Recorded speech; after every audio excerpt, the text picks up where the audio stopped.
3 grand trunk railway. बोगीच्या खिडकीतून मी भराभरा शेते खेडी मागे पळताना पाहत होतो. दूर अंतरावरून धोतर अन पांढरे फेटे बांधलेले पुरुष, हिरव्यागार भातशेतीच्या पार्श्वभूमीवर रंगबेरंगी वस्त्रे ल्यालेल्या स्त्रिया, एखादे सुंदर चित्र असावे तसे दिसत होते. खिडकीशी डोळे चिटकवून मी पाहत होतो. सर्व ठिकाणी माणसे कुठल्या ना कुठल्या कामात गुंतलेली होती. एक प्रकारची लय आणि शांतता त्या सर्वांवर पसरून राहिली होती. गुरे हाकणारे शेतकरी, नदी नाल्यावरून पाणी वाहून नेणाऱ्या स्त्रिया, क्वचित एखादे उत्साही पोरगे आनंदाने धावत येऊन हात हलवत धावणाऱ्या रेल्वेगाडीकडे बघून टाटा करत राही. उत्तरेकडे प्रवास करताना भोवतालच्या दृश्यात होणारे बदल आश्चर्यचकित करतात. गंगेचे सुपीक श्रीमंत खोरे, तिच्या अनेक उपनद्यांचा विस्तार या संपन्न प्रदेशाने आक्रमण, बदल, उलथापालथ यांना सतत आमंत्रित केले आहे. इसवी सनापूर्वी सुमारे 1500 वर्षे गोऱ्या कातडीचे आर्यवंशाचे लोक वायव्य दिशेने पर्वतरांगा ओलांडून या प्रदेशात आले. 10व्या शतकात मुसलमानांनी आक्रमण केले. काही शतकानंतर हे सारे इकडच्या मातीत रुजून या देशाचा अविभाज्य भाग बनले. एका साम्राज्यातून दुसऱ्याचा उदय झाला. धार्मिक चढायाही सुरूच होत्या. ही सर्व उलथापालथ सुरू असताना कर्तृत्वाच्या दक्षिणेकडील भारताचा भाग अस्पर्श सुरक्षित असा राहिला. विंध्य, सातपुडा पर्वतराजी जणू ढाल बनून त्या भागाचे संरक्षण करत होत्या. नर्मदा, तापी, महानदी, गोदावरी, कृष्णा यासारख्या नद्या आणि त्यांच्या उपनद्या यांनी आपले जाळे विणून निमुळत्या होत गेलेल्या भारतीय द्वीपकल्पाला अभेद्य केले. मला दिल्लीला नेण्यासाठी हे सर्व भौगोलिक अभेदत्व विज्ञानाने केलेल्या प्रगतीच्या जोरावर धावणाऱ्या रेल्वेने सहजपणे पार केले. दिल्लीला मी आठवडाभर राहिलो. प्रसिद्ध महान सुफी पंत हजरत निजामुद्दीन यांचे हे गाव. माझी DTD&P मधील मुलाखत चांगली झाली. प्रश्न अगदी नेहमीचे होते. माझे विषयाचे ज्ञान पारखण्याचे आव्हान त्या प्रश्नामध्ये मुळीच नव्हते. तिथून पुढे मी डेहराडूनला गेलो. तिथे हवाई दलाच्या निवड समितीपुढे मुलाखत झाली. त्या ठिकाणी बुद्धिमत्तेपेक्षा, ज्ञानापेक्षा व्यक्तिमत्वावर अधिक भर दिला गेला. त्या नोकरीत शारीरिक क्षमता आणि वागण्यातील शिष्टाचार यांना अधिक महत्त्व देत असावेत. मी एकाच वेळी उत्तेजित, उत्सुक होतो आणि थोडा घाबरलेलोही होतो. मुलाखत चांगली होईल असा आत्मविश्वास होता, तरी कुठेतरी धाकधूक वाटत होती, ताण होता.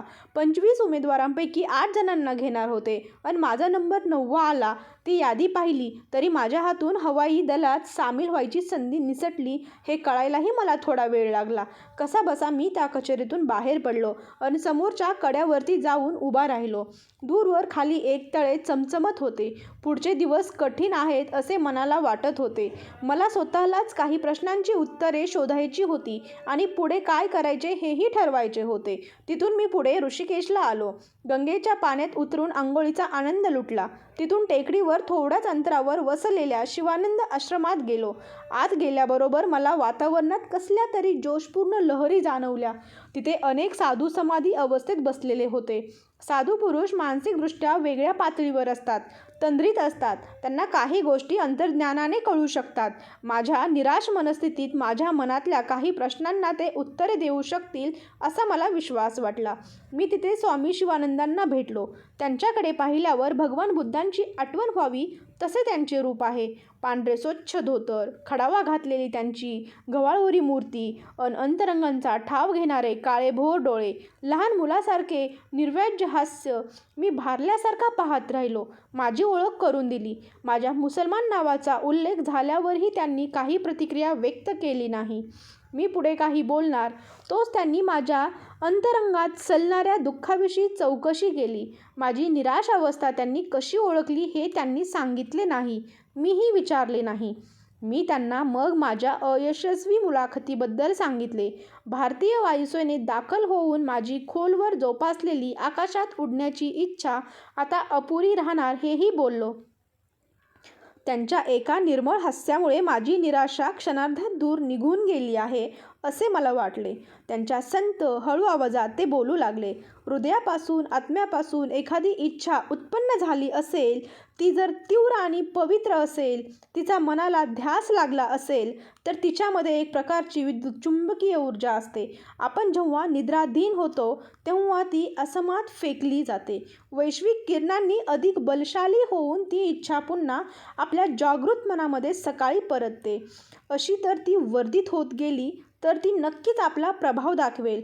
युनांच्या या वचनावर तू विश्वास ठेव. रोज सकाळी सूर्य उगवतो, ग्रीष्मानंतर वसंत अवतरतो. हे जितके अटळ आहे तसे अशी इच्छा पूर्ण होणे हेही अटळ आहे. जेव्हा शिष्य तयारीत असतो तेव्हा गुरु प्रकट होतो. हे बोल किती खरे आहेत. वाट चुकलेल्या माझ्यासारख्या शिष्याला त्या क्षणी गुरुची गरज होती आणि खरेच गुरु भेटला. नियतीचा स्वीकार कर आणि आयुष्याच्या सोबतीने पुढे जा. हवाई दलामध्ये तू वैमानिक होणे हे नियतीला मंजूर नाही. तू नक्की कोण होणार आहेस हे नियतीने अजून उघड केलेले नाही, पण ते ठरलेले आहे. अपयश विसरून जा. तुझ्या ठरलेल्या मार्गावर तुला नेण्यासाठी अपयश यावे असे नियतीनेच योजलेले आहे. तुझ्या अस्तित्वाच्या खऱ्या हेतूचा तूच शोध घे. अंतर्मनात डोकवून पहा. त्याच्याशी एकरूप हो. देवाच्या इच्छेच्या स्वाधीन हो. स्वामींनी सांगितलेले मला अंतःकरणापासून भावले. दिल्लीला परतून मी इथल्या मुलाखतीचा निकाल पाहायला गेलो तर माझ्या हातात नेमणूक पत्रच ठेवण्यात आले. वरिष्ठ वैज्ञानिक अधिकारी म्हणून 250 रुपयांच्या मूळ पगारावर दुसरे दिवशीपासून मी रुजू झालो.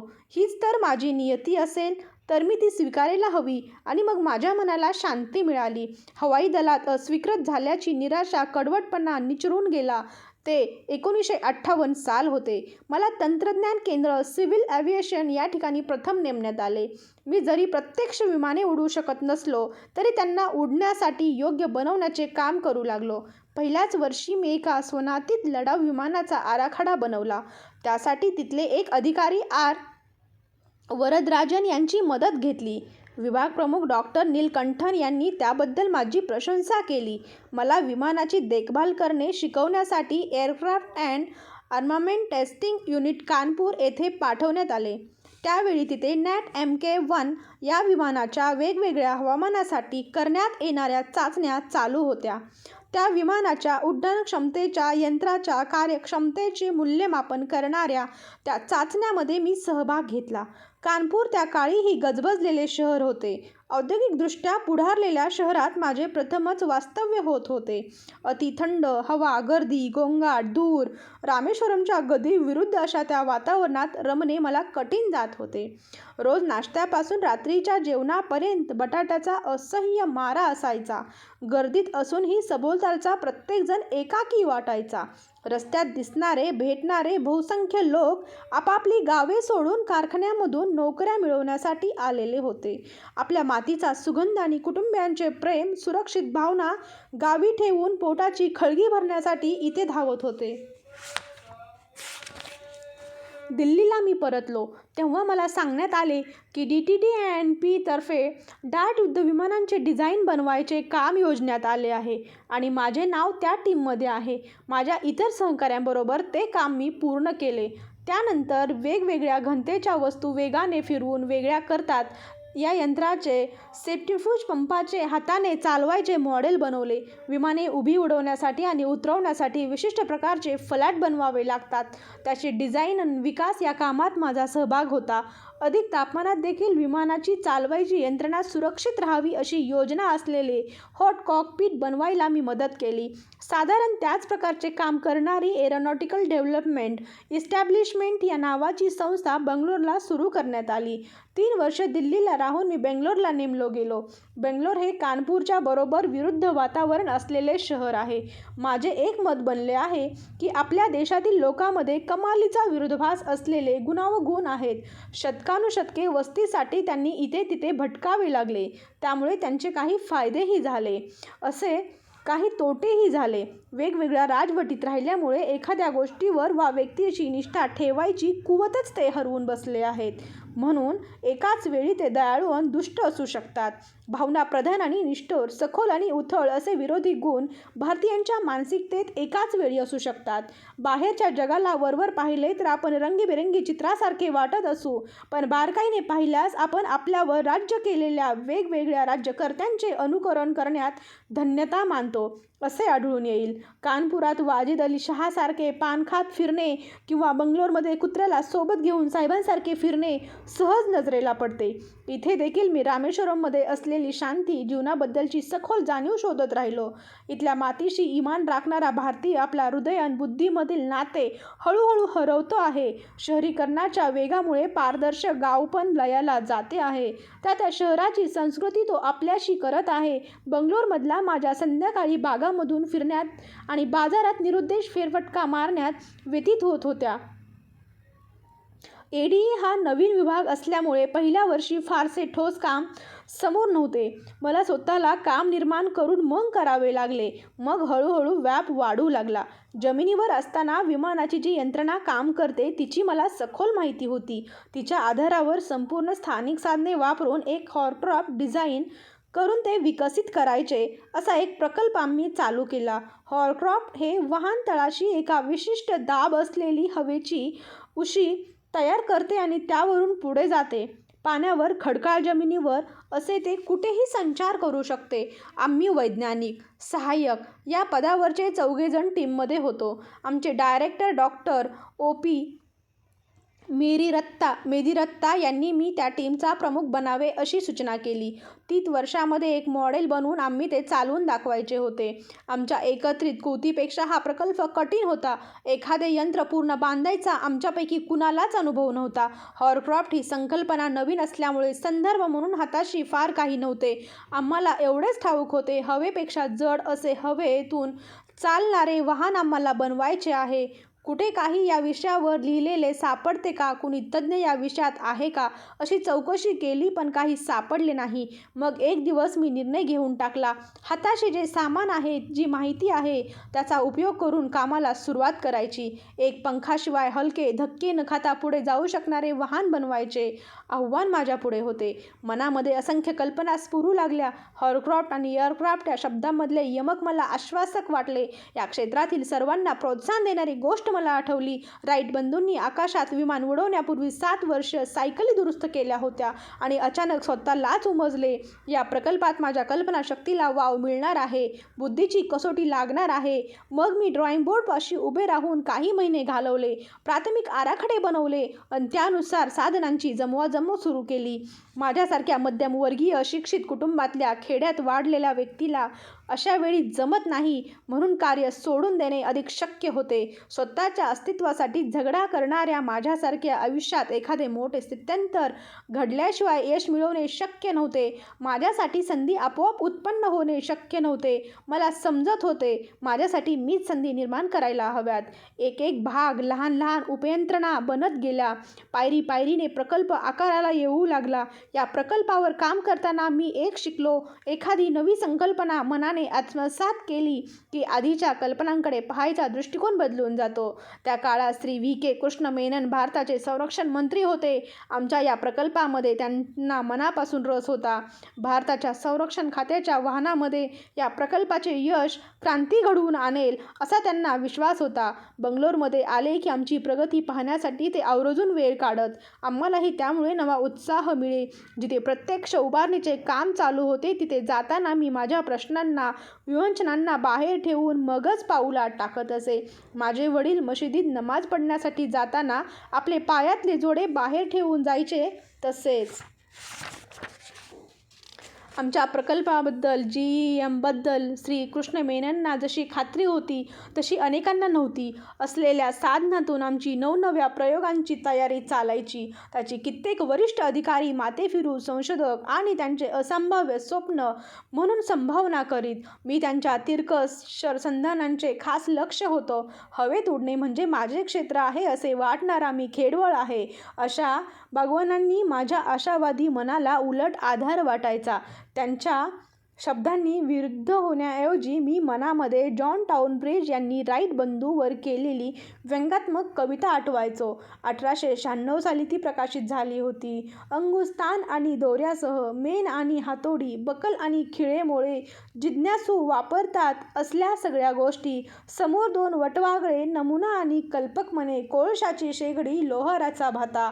या ओळीतील वक्रोक्ती मी आठवत असे. 1 वर्षानंतर मी श्री कृष्ण मेनन नेहमीच्या भेटीसाठी आले. मी स्वतः त्यांना प्रत्यक्ष उभारणी चालू होती त्या जागी घेऊन गेलो. सगळे भाग खोलून ठेवलेले होते. वर्षभराच्या अथक परिश्रमाचे मूर्त रूप जणू समोर तुकड्यामध्ये मांडून ठेवले होते. प्रत्यक्ष युद्धभूमीवर वापरता येण्याजोगे ते वाहन बनणार होते. संरक्षण मंत्र्यांनी माझ्यावर प्रश्नांची फैर झाडली. मी त्यांना उत्तरे देत होतो.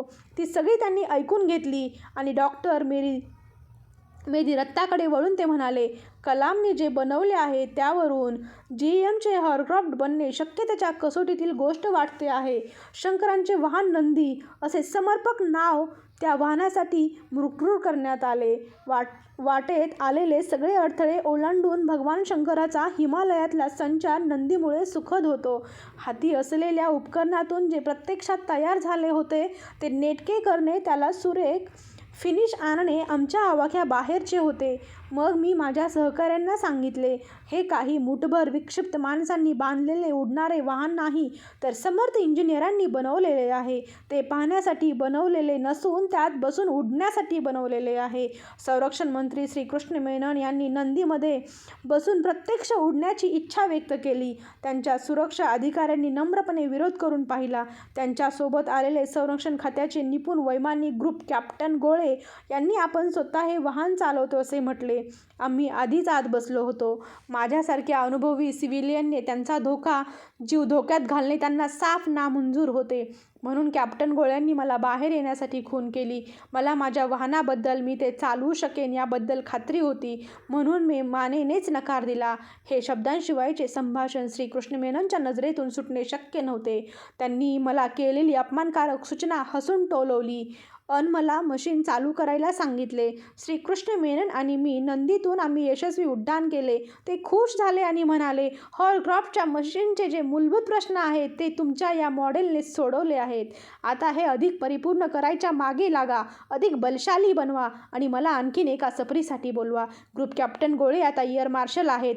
माझ्या कृतीबद्दल त्यांना शंका होती, ती रास्तच होती. नंतर ते माझे चांगले मित्र बनले. आम्ही मुदतीपूर्वी प्रकल्प पूर्ण केला. आमच्याजवळ चालू स्थितीतले 40 मिलीमीटर जाडीच्या हवेच्या उशीवरून 550 किलोचे वजन वाहू शकणारे हॉरक्राफ्ट होते. डॉक्टर मेधी रत्ता खुश झाले, पण तोपर्यंत श्री कृष्ण मेनन संरक्षण खात्यात राहिले नव्हते. त्यांना वचन दिल्याप्रमाणे ते दुसरी सफर त्यातून करू शकले नाहीत. त्यांच्या जाण्यामुळे सगळे संदर्भ बदलले होते.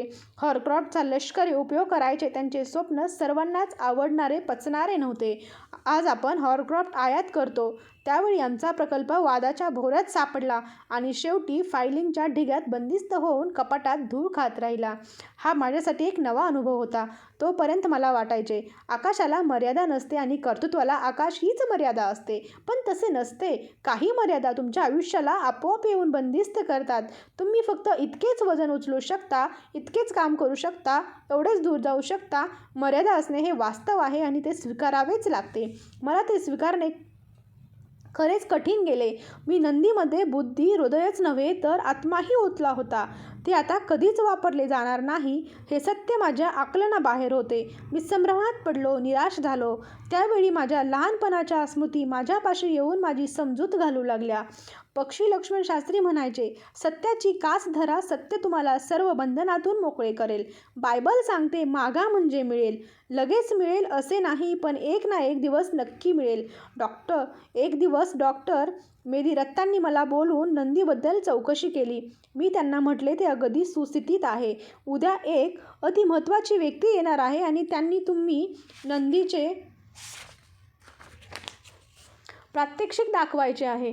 दुसऱ्या दिवशी कुणी अतिमहत्त्वाची व्यक्ती येणार आहे हे संस्थेमध्ये कुणाला माहीत नव्हते, पण मी माझ्या सहकाऱ्यांना निरोप कळवला. सर्वांच्या मनातून आशेची लहर दौडत गेली. एक उंच, देखणा, दाढीधारी गृहस्थ आमचे हॉरक्राफ्ट बघायला आला. त्यांनी मला त्या मशीनबद्दल खोदून प्रश्न विचारले. त्या विषयातली त्यांची सखोल जाणकारी आणि विचारातला स्पष्टपणा माझ्या चटकन लक्षात आला. मग त्यांनी मला विचारले, मला यातून एक सफर करायला मिळेल का? मला फार आनंद झाला.